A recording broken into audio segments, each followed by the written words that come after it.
Halo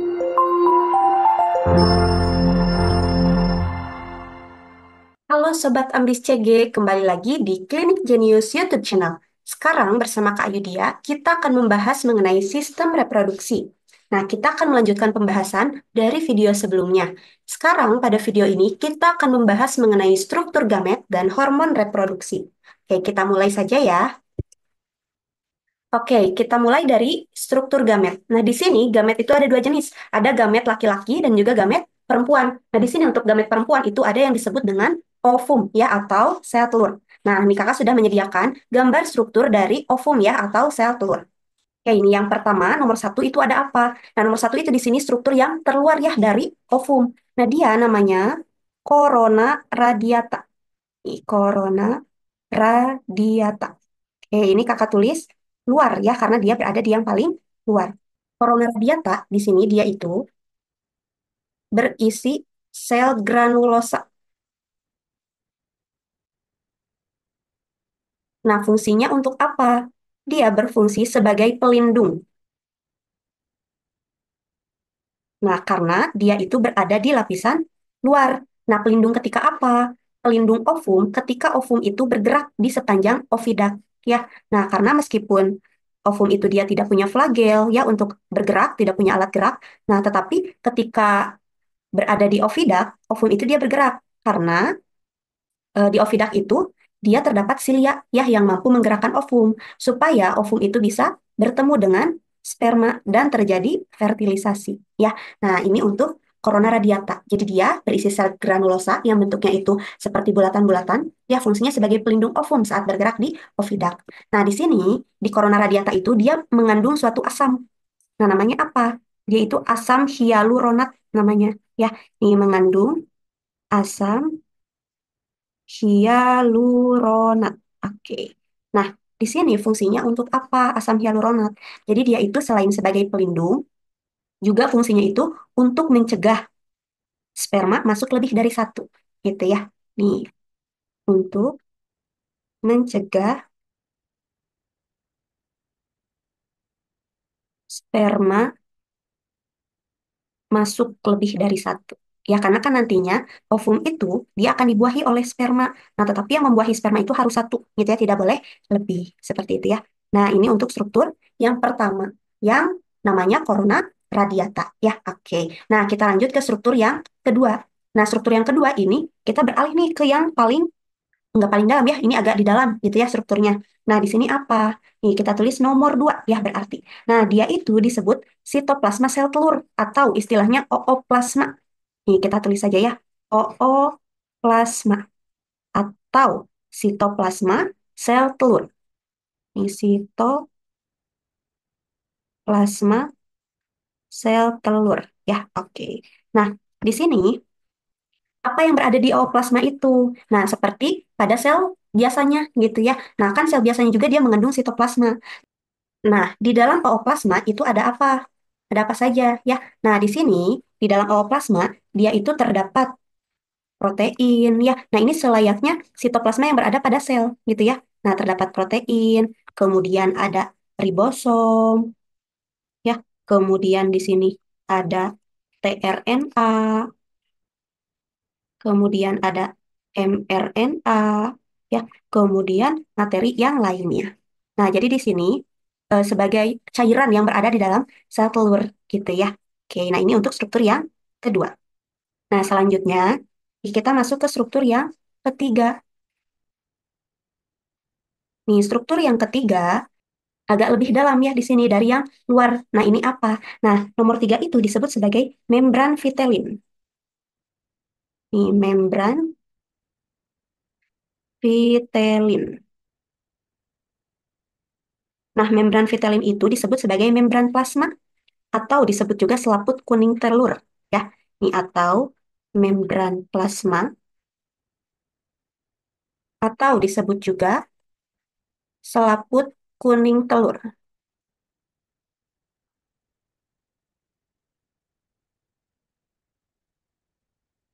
Nah, ini ya. Nah, fungsinya untuk apa? Nih, membran plasma berarti dia itu yang menyeliputi membran atau sel telurnya ya di sini. Nah, fungsinya dia itu untuk mengatur keluar masuknya zat Ya di sini. Nih berfungsi mengatur keluar masuknya zat. Nah, karena kan di sini termasuk sel juga ya.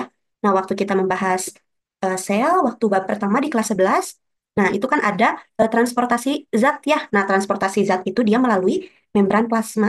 Ya, jadi di sini sama untuk keluar masuknya zat, begitu ya, suatu zat. Nih. Oke, nah ini untuk struktur yang ketiga ya. Nah, selanjutnya kita lanjut ke struktur yang keempat. Nah, struktur yang keempat ini apa? Nah, ini juga lebih dalam nih dari membran vitelin atau membran plasma. Nah, dia disebut apa? Disebut zona pelusida. Nih, zona pelusida. Nah, zona pelusida ini bisa kita tulis dia di bagian tengah ya, karena kan tadi dia lokasinya ada di lebih dalam gitu ya dibandingkan membran vitelin. Nah, di sini zona pelusida itu berupa apa? Nah, zona pelusida di sini dia berupa lapisan tebal. Jadi dia lebih tebal ya. Nih berupa lapisan tebal. Nah, lapisan tebal seperti mantel jeli di sini. Nih seperti mantel jeli. Oh,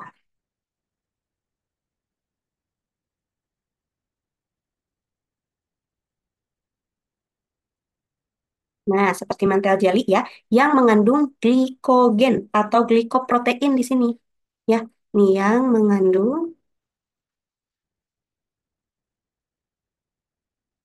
glikogen,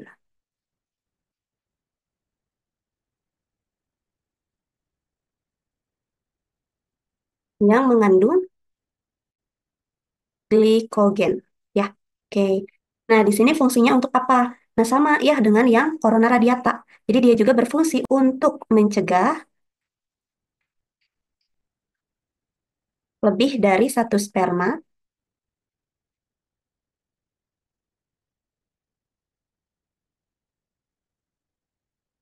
Nah, tadi ya lebih dari satu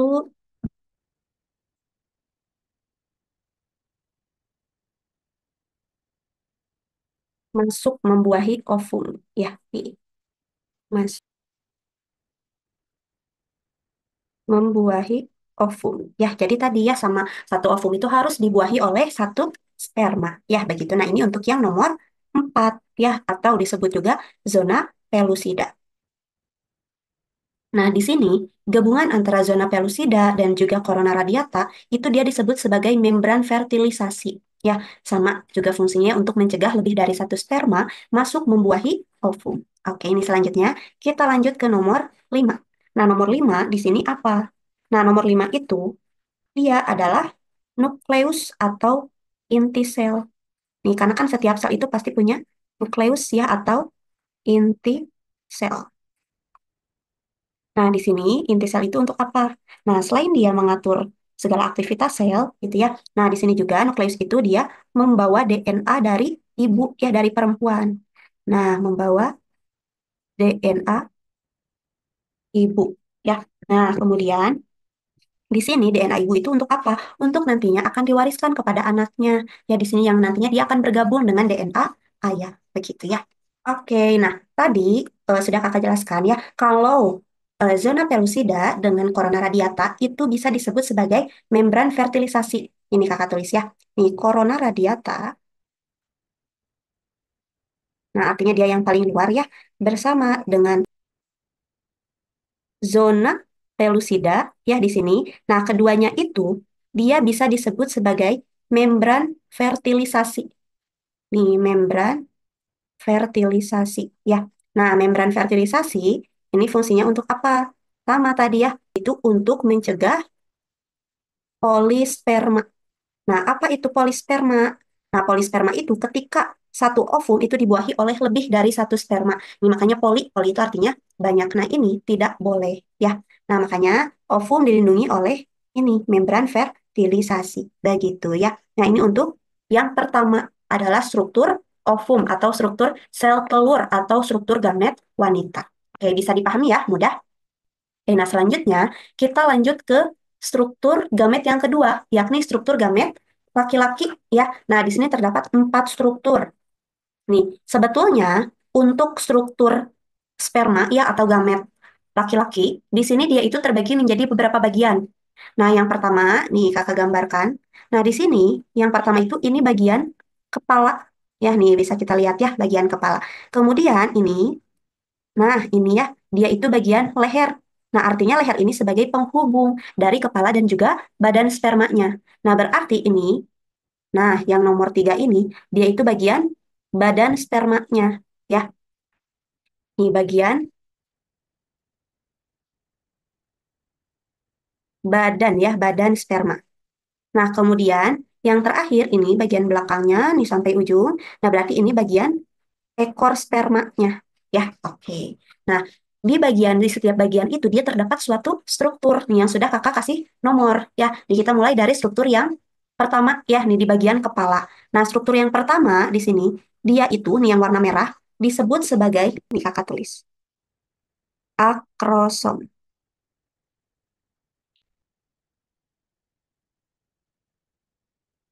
Akrosom ini dia fungsinya untuk apa? Nah, akrosom itu berfungsi untuk menembus lapisan pelindung ovum. Ini menembus lapisan pelindung ovum.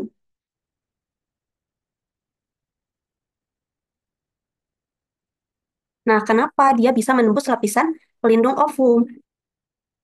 Nah, karena di sini akrosom itu dia mengandung enzim khusus.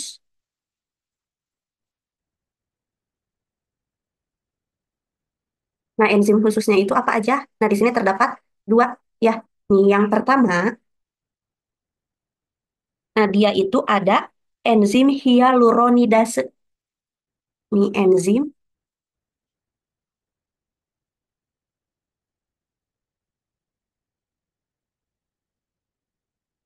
enzim hyaluronidase. Ya. Nah, enzim hyaluronidase itu dia untuk menembus lapisan yang mana? Nih, kita lihat lagi tadi. Di lapisan mana yang mengandung asam hyaluronat? Ada di ini ya. Nih ada di lapisan korona radiata. Nih berarti enzim hyaluronidase itu dia untuk menembus lapisan luar atau lapisan korona radiata. Ya, nah begitu ya. Nih korona radiata. Oke, nah selanjutnya enzim yang kedua itu apa? Nah, enzim yang kedua di sini namanya enzim akrosin. Nih B, enzim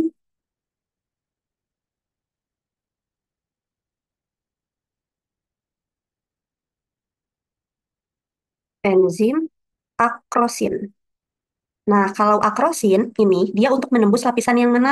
Nah, kalau akrosin itu untuk menembus lapisan zona pelusida, ya, yang bagian tengah, bagian agak dalamnya.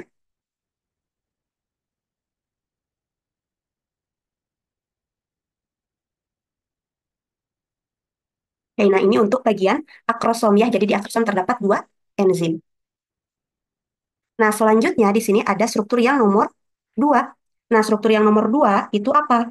Dia itu nukleus. Ini sama di sperma juga punya nukleus ya.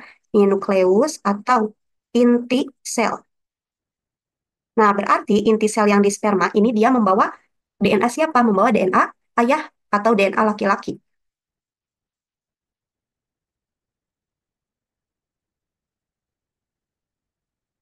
Nah, ayah ya atau pria. Oke, nah selanjutnya itu struktur yang ketiga. Nah, struktur yang ketiga ini sudah berpindah ke bagian badan. Nah, di bagian badan itu dia terdapat apa? Yang ketiga itu ada mitokondria. Nih, mitokondria. Nah, mitokondria itu di sini dia berbentuk spiral. Yang ini bisa kita lihat ya pada gambar yang berwarna hijau. Nah, fungsinya untuk apa? Nih, untuk menghasilkan energi atau ATP. Nah, masih ingat ya di bab sel, mitokondria itu untuk respirasi sel. Nah, respirasi sel itu dia akan menghasilkan energi atau ATP. Nih, menghasilkan energi atau ATP.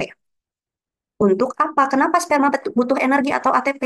Untuk bergerak, untuk berenang. Nah, karena di sini sperma itu yang akan menghampiri ovum gitu ya. Jadi dia butuh banyak energi seperti itu ya. Nah, selanjutnya kita masuk ke struktur yang keempat. Nah, struktur yang keempat di sini apa? Nah, yang keempat itu kan sudah berpindah ke bagian ekor berarti ya. Nah, di bagian ekor itu dia terdapat flagella. Nah, flagella ini fungsinya untuk apa? Untuk membantu pergerakan dari sperma ya. Nih, untuk membantu pergerakan sperma.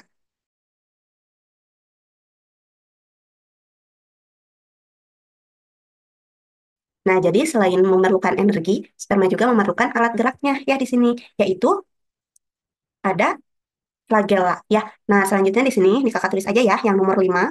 Nih kakak tulis leher itu nomor 5 ya. Nah, nomor 5 di sini ada leher. Nah, tadi leher itu fungsinya sebagai apa? Nah, sebetulnya dia hanya sebagai penghubung antara kepala dan badan sperma ya.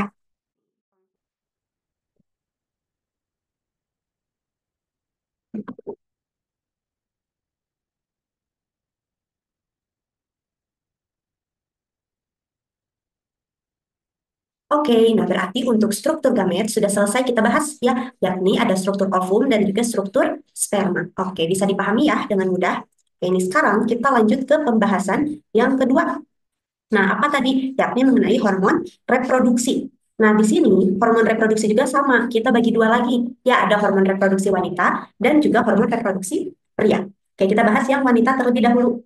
Yang pertama, itu ada hormon FSH atau follicle stimulating hormone. Ya, ini follicle stimulating hormone. Nah, sesuai dengan namanya, dia itu berperan sebagai pematangan folikel ovum. Ya, jadi dia merangsang nih, merangsang pematangan folikel ovum. Nah, folikel itu apa? Dia itu sel-sel yang menyeliputi ovum gitu ya. Nah, jadi sebelum matang, ovum itu dia tidak akan keluar atau lebih tepatnya oosit sekundernya ya di sini. Nah, lebih jelasnya nanti kita akan bahas pada siklus menstruasi ya. Nah, selanjutnya kita lanjut ke hormon yang kedua. Nah, hormon yang kedua di sini ada yang disebut dengan LH atau luteinizing hormone ya. Luteinizing hormone. Nah, LH ini dia merangsang ovulasi, merangsang ovulasi. Apa itu ovulasi? Nah, tadi ketika folikel itu dia sudah matang, akan terjadi proses ovulasi. Ovulasi itu proses pengeluaran oosit sekunder. Nah, tadi dengan catatan ketika folikelnya sudah matang, ya, proses pengeluaran oosit sekunder. Ya, nah itu yang disebut dengan ovulasi. Oke, nah ini untuk hormon yang kedua. Nah, kedua hormon ini dia itu akan disekresikan atau dikeluarkan oleh kelenjar hipofisis, ya hipofisis yang bagian anterior. Nah, selanjutnya itu hormon yang ketiga. Nah, hormon yang ketiga ini ada estrogen. Nah, hormon estrogen sangat berperan untuk menebalkan endometrium. Nah, kenapa endometrium harus ditebalkan? Untuk mempersiapkan kalau misalnya terjadi fertilisasi yang nantinya akan menempel di bagian endometrium. Gitu ya, makanya endometrium ini harus ditebalkan, begitu ya. Selain untuk menebalkan endometrium, hormon estrogen juga dia yang mengatur ciri seksual sekunder wanita, yakni mengatur ciri seksual sekunder wanita. Nah, misalnya apa? Contohnya ketika pubertas ya. Nah, ketika pubertas itu kan terjadi perubahan fisik ya baik pada wanita baik pada laki-laki. Nah, itu dipengaruhi oleh hormon estrogen. Nah, selain itu hormon estrogen juga yang memberikan sifat keibuan bagi para wanita, begitu ya. Selanjutnya itu ada hormon yang keempat. Nah, hormon keempat di sini ada progesteron. Nah, kalau progesteron di sini fungsinya itu untuk mempertahankan ketebalan endometrium. Nah, jadi tadi endometrium itu ditebalkannya oleh estrogen dan dipertahankannya itu oleh progesteron ya. Nih, jadi dia mempertahankan ketebalan endometrium ya. Begitu ya. Nah, ketika dipertahankan ketebalan endometrium ini, nah ketika setelah ovulasi gitu ya, nah dia itu akan dihasilkan korpus luteum. atau badan kuning. Ini dihasilkan corpus luteum atau badan kuning. Nah, sekarang kakak gambarkan ya. Di sini misalnya ada ovum yang sudah matang.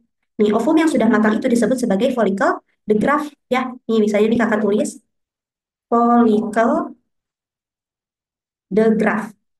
Nah, kemudian ketika sudah matang itu tadi akan terjadi proses yang namanya ovulasi. Nah, ovulasi itu ketika oosit sekunder keluar dari cangkangnya ya. Nah, ini ya ovulasi. Berarti di sini kakak tulis ovulasi ya prosesnya. Nah, ovulasi itu pengeluaran oosit sekunder. Nah, berarti ini oosit sekunder yang keluar.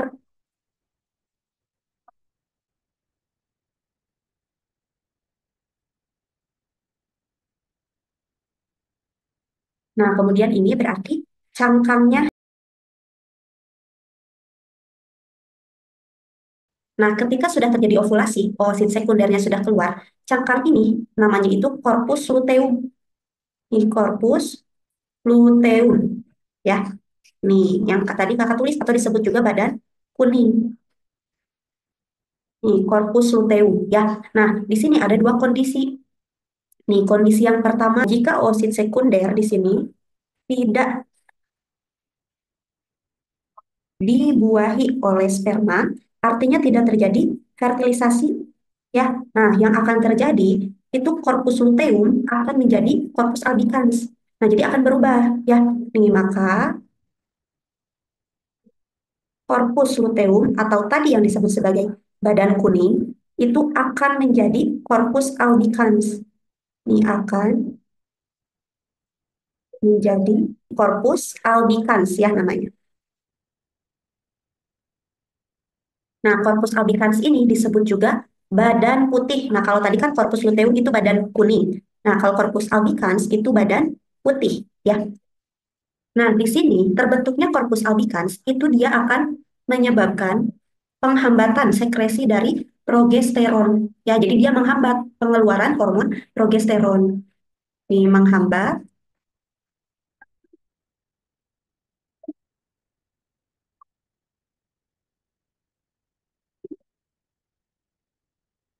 Nah, dia akan menghambat pengeluaran atau produksi hormon progesteron. Yang mana fungsi progesteron itu dia mempertahankan ketebalan endometrium. Kalau misalnya produksi progesteronnya berkurang, berarti tidak ada yang bisa mempertahankan ketebalan endometrium. Ya, artinya akan terjadi meluruhnya endometrium.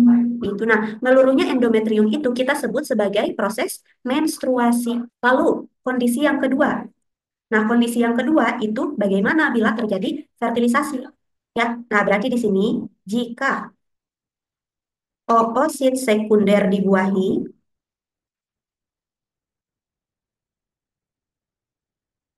atau terjadi fertilisasi, ya artinya ketika ovulasi oosit sekunder keluar ada sperma nih yang menghampiri. Nah, maka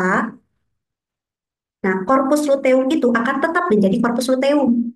Ya, jadi dia tidak akan berubah menjadi corpus albicans. Jadi tetap ya di sini. Nah, corpus luteum tetap menjadi corpus luteum.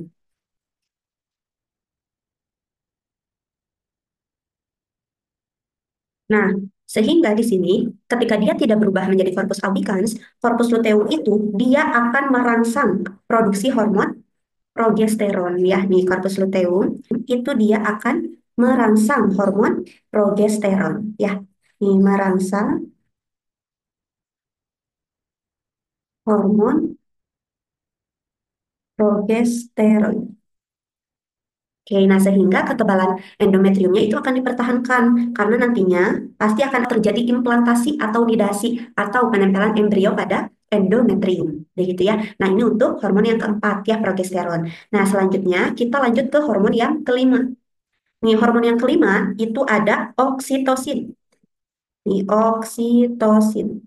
Nah, hormon oksitosin ini dia berfungsi untuk kontraksi rahim. Nih, jadi merangsang kontraksi rahim. Nih, merangsang Nah, biasanya rahim itu berkontraksi ketika apa? Ketika melahirkan. Ya, nah tetapi ternyata tidak hanya melahirkan saja. Nah, tetapi ketika menstruasi juga. Nah, hanya saja konsentrasi oksitosin itu lebih banyak ketika melahirkan.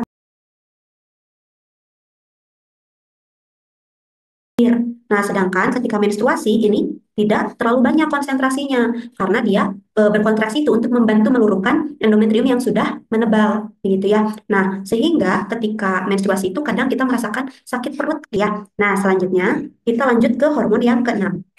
Nah, hormon yang keenam di sini ada prolaktin.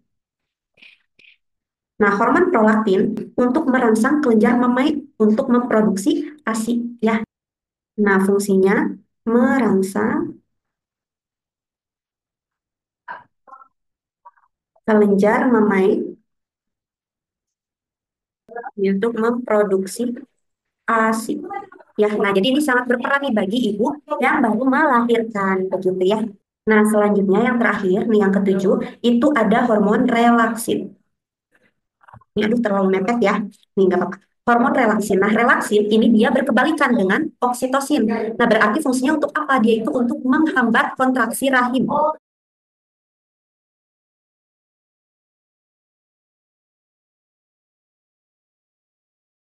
Nah, jadi ini untuk hormon-hormon reproduksi pada wanita. Jadi banyak sekali ya. Nah, hormon-hormon ini dia itu konsentrasinya naik turun gitu ya. Jadi ada yang naik ketika menstruasi, ada yang turun ketika setelah menstruasi begitu ya. Nah, makanya ketidakstabilan hormon ini bergantung juga pada emosi dari wanita. Nah, kadang wanita itu kan emosinya suka tidak stabil juga gitu ya. Kadang-kadang marah, kadang-kadang bad mood.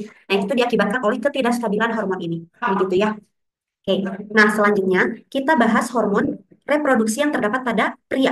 Hormon reproduksi pada pria itu tidak sebanyak pada wanita. Nah, kita bahas ya. Nah, yang pertama nih hormon reproduksi pria itu ada hormon testosteron. Nih, testosteron. Nah, hormon testosteron ini dia itu untuk merangsang spermatogenesis. Nah, spermatogenesis itu dia proses pembentukan sperma. Ya, jadi ini sangat berperan sekali nih. Ya, nih proses spermatogenesis. Nah, namun selain itu, di sini dia juga punya fungsi lain yang mirip seperti estrogen. Nah, dia itu yang mengatur ciri seksual sekunder laki-laki. Nah, sama ya ini juga dia akan terjadi perubahan ketika pubertas. Ya, nih misalnya tumbuhnya jakun gitu ya atau suara jadi memberat, kemudian dada menjadi bidang. Ya, nah itu tuh dipengaruhi oleh hormon testosteron atau di sini sifat kebapaan laki-laki atau pria itu disebabkan oleh hormon ini gitu ya. Oke. Selanjutnya itu ada hormon yang kedua ya. Nah, hormon yang kedua di sini ada androgen. Nah, sebetulnya hormon androgen ini dia itu kumpulan dari beberapa hormon ya. Nah, testosteron juga termasuk. Nah, tapi di sini fungsinya itu dia untuk mengatur ciri seksual sekunder laki-laki ya sama gitu.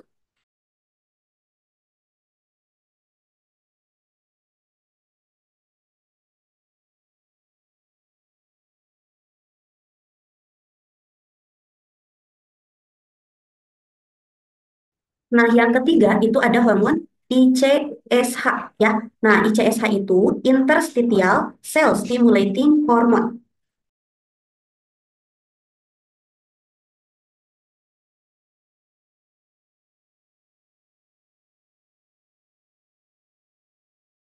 Interstitial cell stimulating hormone, dia fungsinya akan merangsang sel interstitial. Ya, nah tapi di sini sebelum ke situ, nah ICSH itu kadang ada yang menyebutkan juga hormon LH gitu ya. Jadi hormon LH pada laki-laki. Nah, tetapi di sini namanya itu ICSH, interstitial cell stimulating hormone. Nah, tadi dia itu berfungsi untuk merangsang sel interstitial. Nah, masih ingat sel interstitial? Dia itu yang berada di dalam testis. Ya, ada dua jenis ya di sini. Nah, ada sel Leydig dan juga sel Sertoli. Nah, di sini ICSH itu dia akan merangsang sel interstitial yaitu sel Leydignya di sini ya. Di sel Leydig untuk menghasilkan atau mengeluarkan hormon testosteron ya di sini. Nih, untuk menghasilkan hormon testosteron.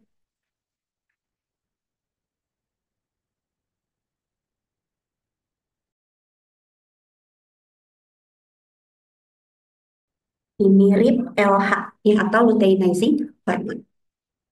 Oke, nah berarti pembahasan kita pada video ini sudah selesai. Ya tadi yang pertama mengenai struktur gamet, yaitu struktur ovum dan sperma. Dan yang kedua itu mengenai hormon reproduksi, yakni hormon reproduksi wanita dan pria. Oke, bisa dipahami ya sampai sini? Oke, mudah ya. Oke, berarti untuk video kali ini kita cukupkan sekian. Kita kembali lagi di video yang selanjutnya. Bye-bye.